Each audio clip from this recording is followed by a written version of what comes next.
तो आप सब कैसे हो। आज क्लास 9th का चैप्टर नंबर 5 जिसका नाम है बच्चों जीवन की मौलिक इकाई, इसका पार्ट नंबर 3 है। पार्ट नंबर 1 और 2 का लिंक वीडियो के डिस्क्रिप्शन में दिया हुआ है, जो भी स्टूडेंट नहीं देखा पहले उसे देखे। पार्ट नंबर 3 का पहला मोस्ट इंपॉर्टेंट क्वेश्चन है बच्चों, क्लोरोप्लास्ट किसे कहते हैं। तो इसका आंसर है क्लोरोप्लास्ट केवल पादप कोशिका में, अंडरलाइन करें बच्चों, पादप कोशिका में पाया जाता है। यह प्रकाश संश्लेषण की क्रिया में सहायक होती है। सहायक का मतलब सहायता प्रदान करती है। और नेक्स्ट जो इसमें पॉइंट है, क्लोरोप्लास्ट प्रकाश संश्लेषण के द्वारा भोजन बनाता है। किसके द्वारा बच्चों? जो क्लोरोप्लास्ट होता है किसके द्वारा भोजन बनाता है? प्रकाश संश्लेषण के द्वारा अपना भोजन क्या करता है? बनाता है। और इसे पादप कोशिका के ध्यान रखना बच्चों, इसे पादप कोशिका को क्या कहा जाता है? पादप कोशिका का रसोई घर कहा जाता है। तो पेपर में क्वेश्चन आएगा कि पादप कोशिका का रसोई घर किसे कहा जाता है, तो आंसर हो जाएगा क्लोरोप्लास्ट। फिर से रिपीट कर देते हैं बच्चों, अगर क्वेश्चन आएगा कि पादप कोशिका का रसोई घर किसे कहा जाता है, तो ध्यान रखना इसका आंसर हो जाएगा बच्चों क्लोरोप्लास्ट। अब इसका जो सेकेंड इंपॉर्टेंट जो क्वेश्चन है बच्चों, वर्णी लवक किसे कहते हैं, जिसको इंग्लिश में बोलते हैं बच्चों क्रोमोप्लास्ट। इंग्लिश में क्या बोलते हैं इसको? क्रोमोप्लास्ट। यह लवक ध्यान रखना है पौधे के रंगीन भाग में, किस भाग में बच्चों? रंगीन भाग में। पौधे के किस भाग में पाया जाता है क्रोमोप्लास्ट? रंगीन भाग में पाया जाता है। जैसे फूलों और पुष्पों के रंगीन भाग, फूलों और पुष्पों के रंगीन भाग, टमाटर का लाल रंग। ध्यान रखना बच्चों, टमाटर का जो लाल रंग होता है किसके कारण होता है? तो लाइकोपीन के कारण होता है। टमाटर का रंग लाल क्यों होता है? अगर क्वेश्चन आएगा कि टमाटर का रंग लाल क्यों होता है, तो इसका आंसर हो जाएगा बच्चों लाइकोपीन के कारण टमाटर का रंग क्या होता है? लाल होता है। इसी प्रकार मिर्च का रंग कैरोटीन के कारण होता है। मिर्च का जो भी रंग होता है बच्चों वह किसके कारण से होता है? कैरोटीन के कारण से होता है। तो पेपर में पूछेगा टमाटर का रंग लाल किस कारण से होता है, तो इसका आंसर हो जाएगा लाइकोपीन।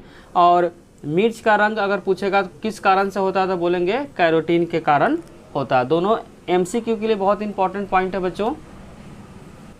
अब नेक्स्ट जो इंपॉर्टेंट क्वेश्चन है जिसको बोलते हैं अवर्णी लवक, जिसको इंग्लिश में बोलते हैं बच्चों ल्यूकोप्लास्ट। क्या बोलते हैं इंग्लिश में? ल्यूकोप्लास्ट।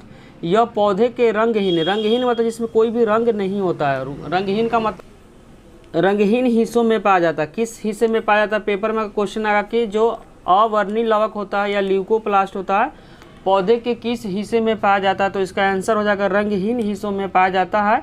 और इसका काम भोजन को संचय करना। संचय का मतलब होता है बच्चों इकट्ठा करना होता है। तो ध्यान रखना कि जो अवर्णी लवक होता है कहाँ पाया जाता है? पौधे के रंगहीन भाग में पाया जाता है। और इसका जो काम है भोजन को संचय करना। संचय का मतलब यहाँ लिखा है बच्चों इकट्ठा करना। नेक्स्ट जो इंपॉर्टेंट जो क्वेश्चन बच्चों, लाइसोसोम किसे कहते हैं? इसको स्टार लगा ले बच्चों, पेपर में बहुत रिपीट होता है क्वेश्चन लाइसोसोम। इसका आंसर है यह इकाई झिल्ली की बनी, ध्यान रखना बच्चों, यह इकाई झिल्ली की बनी किस आकार का होता है? ध्यान रखना बच्चों, अंडाकार आकार का होता है या गोलाकार रचनाएं होती है। क्या क्या होता है बच्चों? जो लाइसोसोम होता है या तो अंडाकार का होगा या तो गोलाकार रचनाएं होती है, जिसमें पाचक एंजाइम भरे होते हैं। ध्यान रखना इसमें क्या भरे होते हैं बच्चों? पाचक एंजाइम क्या होता है इसमें? भरे होते हैं। एक कोशिका के अंदर पाचन का काम करता है। अंडरलाइन करें बच्चों, एक कोशिका के जो अंदर होता है किसका काम करता है? पाचन का काम करता है। लाइसोसोम की खोज किसने किया, तो इसका आंसर हो जाएगा डी डुए। तो पेपर में क्वेश्चन आया कि लाइसोसोम का खोज किसने किया, तो इसका आंसर हो जाएगा डी डुए नामक वैज्ञानिक ने की थी। और लाइसोसोम के बारे में बच्चों आगे लिखा हुआ है, कोशिका के अंदर कोई अंग अगर काम नहीं करता, ध्यान रखना बच्चों, कोशिका के अंदर कोई अंग काम नहीं करता है तो यह उस अंग को नष्ट कर देता है। अगर कोशिका का कोई भी अंग अगर काम नहीं करता है तो लाइसोसोम उस अंग को क्या करता है? नष्ट कर देता है। और आगे वाला जो पॉइंट है, जब पूरी कोशिका काम नहीं करती है तो यह फट जाता है। जब पूरी कोशिका काम नहीं करती है तो यह क्या होता है? फट जाती है, जिसमें पूरी कोशिका क्या होती है? नष्ट हो जाती है और आदमी क्या हो जाता है? इसे मर जाता है। इसीलिए इसे बोलते हैं अतः आत्मघाती की थैली कहा जाता है। एक नंबर में क्वेश्चन आता है बच्चों, किसको बोलते हैं? आत्मघाती की थैली। तो इसका आंसर हो जाएगा बच्चों लाइसोसोम। फिर से रिपीट करते, पेपर में आता है आत्मघाती की थैली किसे कहा जाता है, तो इसका आंसर हो जाएगा बच्चों लाइसोसोम। क्या हो जाएगा? लाइसोसोम। और पेपर के लिए बहुत ही इंपॉर्टेंट क्वेश्चन है बच्चों, इसको अच्छे से लिखें और इसे याद करें। नेक्स्ट जो इंपॉर्टेंट जो क्वेश्चन बच्चों, रसधानियाँ किसे कहते हैं? इसका आंसर है धानियाँ ठोस तथा द्रव पदार्थों का क्या होता है बच्चों? संग्राहक थैली है। रखना बच्चों, जंतु कोशिका में रसधानियाँ छोटी होती है जबकि पादप कोशिका में रसधानियाँ बहुत बड़ी होती है। तो पेपर में क्वेश्चन आएगा किसमें रसधानियाँ छोटी होती है, तो इसका आंसर हो जाएगा जो जंतु कोशिका। और पेपर में क्वेश्चन आएगा किसमें रसधानियाँ बड़ी होती है, तो इसका आंसर हो जाएगा पादप कोशिका। अब नेक्स्ट जो इंपॉर्टेंट जो क्वेश्चन बच्चों, कोशिका विभाजन। क्या क्वेश्चन है? कोशिका विभाजन किसे कहते हैं? इसका आंसर है बच्चों, पुरानी कोशिका का विभाजन होकर नई कोशिका का निर्माण करना कोशिका विभाजन कहलाता है। फिर से रिपीट करते हैं बच्चों, पुरानी कोशिका का विभाजन होकर, जो पुरानी कोशिका होता है उसका विभाजन होकर नई कोशिका का निर्माण करना कोशिका विभाजन कहलाता है। और सर्वप्रथम 1955 ईस्वी में बिचराऊ, साइंटिस्ट का नाम क्या है? बिचराऊ ने देखा जीवों की वृद्धि कोशिका के आकार के बढ़ने से नहीं बल्कि कोशिका विभाजन द्वारा होता है। किसके द्वारा होता है बच्चों? कोशिका विभाजन द्वारा अधिक कोशिकाओं के जनन से होता है। किसके होता है बच्चों? अधिक कोशिका के जनन से होता है। और इसमें ध्यान रखना बच्चों, मानव शरीर में प्रतिदिन लगभग 2 ट्रिलियन, ध्यान रखना बच्चों, मानव शरीर में प्रतिदिन का मतलब एक दिन में 2 ट्रिलियन, कितने बच्चों? 2 ट्रिलियन कोशिकाओं का क्या होता है? विभाजन होता है। तो पेपर में क्वेश्चन आया कि मानव शरीर में प्रतिदिन कितने कोशिकाओं का विभाजन होता है, तो आंसर होगा बच्चों 2 ट्रिलियन। कितना होगा? 2 ट्रिलियन। और इसमें लिखा हुआ बच्चों, कोशिकाओं का विभाजन 3 तरीके का होता है। तो कोशिका का विभाजन ध्यान रखना बच्चों कितने तरीके से होता है, तो इसका आंसर हो जाएगा बच्चों 3 तरीका। पहला का नाम बच्चों असूत्री, जिसको बोलते हैं एमायोटिस, और दूसरा बच्चों समसूत्री विभाजन, और तीसरा है अर्धसूत्री विभाजन। तो ध्यान रखना बच्चों, कोशिका का विभाजन 3 तरीके से होता है। पहला का नाम है असूत्री विभाजन है, दूसरा का नाम है समसूत्री विभाजन, और तीसरा का नाम है अर्धसूत्री विभाजन। तो पेपर में क्वेश्चन आया कि कोशिका का जो विभाजन होता है वो कितने तरीके से होता है, तो आंसर हो जाएगा बच्चों 3 तरीका। कितने तरीका? 3 तरीका। अब बारी बारी से तीनों तरीका को बच्चों पढ़ेंगे। पहला बच्चों असूत्री विभाजन, इसका आंसर है यह विभाजन जीवाणु में, नीलहरित शैवाल में, ईस्ट में, अमीबा में और प्रोटोजोआ जैसे अविकसित कोशिकाओं में होता है। तो पेपर में पूछेगा असूत्री विभाजन किसमें होता है, तो ध्यान रखना बच्चों जीवाणु में होता है और प्रोटोजोआ जैसे अविकसित कोशिकाओं में होता है।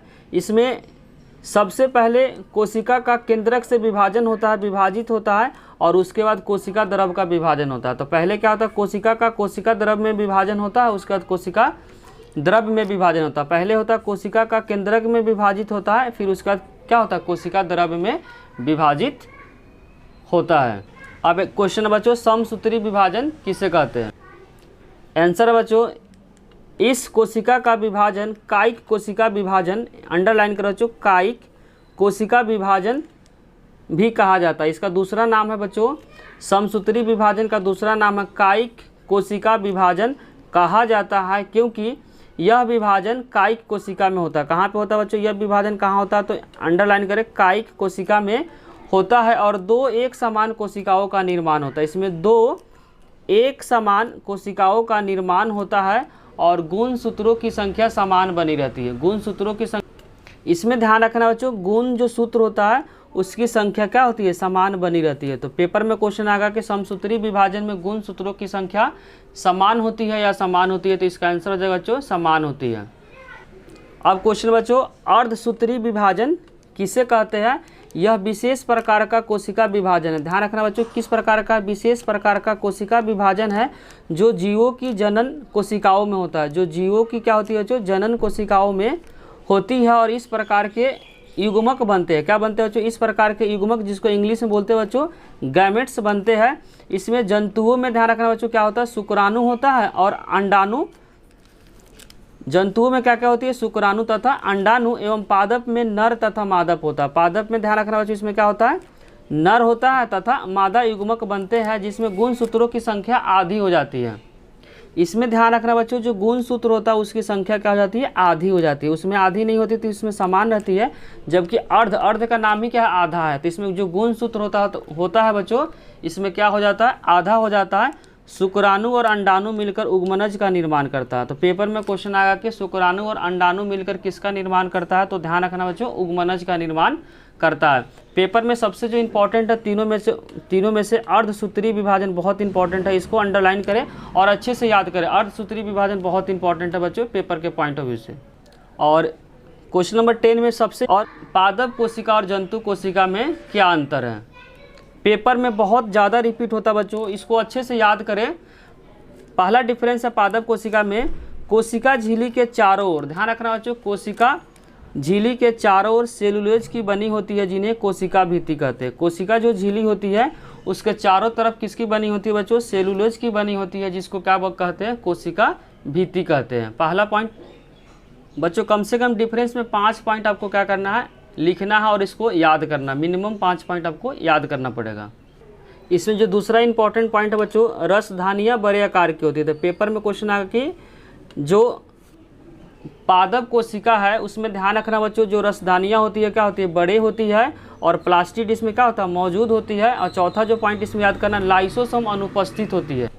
चौथा पॉइंट क्या याद रखना बच्चों, इसमें जो लाइसोसोम होती है क्या होती है, अनुपस्थित होती है। अनुपस्थित का मतलब इसमें प्रेजेंट नहीं होती है। और पांचवा जो इसमें याद रखना बच्चों, सेंट्रोसोम अनुपस्थित होता है। दोनों क्या होता है, अनुपस्थित होता है, इसका दोनों नहीं होता है, लाइसोसोम भी नहीं होता है और साथ साथ सेंट्रोसोम भी नहीं होता है। और पूर्ण विकसित रिक्तिका पाई जाती है। क्या पाई जाती है, पूर्ण विकसित क्या पाई जाती है बच्चों, रिक्तिका पाई जाती है। और 7th जो इसमें पॉइंट लिखे बच्चों, इसमें संचित भोजन कहाँ होता है, स्टार्च में होता है। इसमें जो भोजन जो इकट्ठा होता है कहाँ होता है बच्चों, स्टार्च के रूप में होता है। कहाँ होता है, स्टार्च में होता है। अब हम लोग पढ़ते हैं बच्चों जंतु कोशिका, क्या पढ़ते हैं, ध्यान रखना है बच्चों, पादप कोशिका में जो भोजन जो संग्रह होता है, जो इकट्ठा होता है, कहाँ पे होता है, स्टार्च में होता है। कहाँ होता है, स्टार्च में होता है। और आप पढ़ते हैं बच्चों जंतु कोशिका। जंतु कोशिका का पहला लिखे हुए, बाहरी संरचना कोशिका झिल्ली की होती है। बाहरी जो संरचना होती है बच्चों किसकी होती है, कोशिका झिल्ली की होती है, जबकि उसमें पढ़े थे बच्चों कोशिका भित्ति की होती थी। दूसरा, इसमें राजधानियाँ छोटे आकार की होती है। किस आकार की होती है बच्चों, राजधानियाँ किसके आकार की होती है, छोटे आकार की होती है। इसमें प्लास्टिड नहीं पाया जाता है या नहीं होता है। लाइसोसोम बच्चों इसमें ध्यान रखना उपस्थित होता है। इसमें क्या होता है, उपस्थित होता है। और सेंट्रोसोम भी क्या होता है, उपस्थित होता है और कोशिका विभाजन में सहायता करता है। जो सेंट्रोसोम होता है बच्चों वह क्या होता है, उपस्थित होता है और इसका जो काम होता है कोशिका विभाजन में क्या करता है, सहायता प्रदान करता है। और छठा जो इंपॉर्टेंट है, रिक्तिका इसमें अनुपस्थित होता है। अनुपस्थित का मतलब बताए थे बच्चों, जिसमें प्रेजेंट नहीं होता है। और लास्ट जो पॉइंट है बच्चों, इसमें संचित भोजन ग्लाइकोजन, ध्यान रखना बच्चों, ग्लाइकोजन एवं वासा के रूप में होता है, जबकि उसमें स्टार्च के रूप में होता है। जबकि जंतु कोशिका में जो भोजन का जो संग्रह होता है, ध्यान रखना बच्चों, किस में होता है, ग्लाइकोजन या वासा के रूप में होता है। किसके रूप में होता है, ग्लाइकोजन या वासा के रूप में होता है। अगर बच्चों वीडियो अच्छी लगी हो तो लाइक, कमेंट और सब्सक्राइब करना, चैनल को ना भूले। और कोई भी डाउट हो तो कमेंट सेक्शन में ज़रूर लिखिए।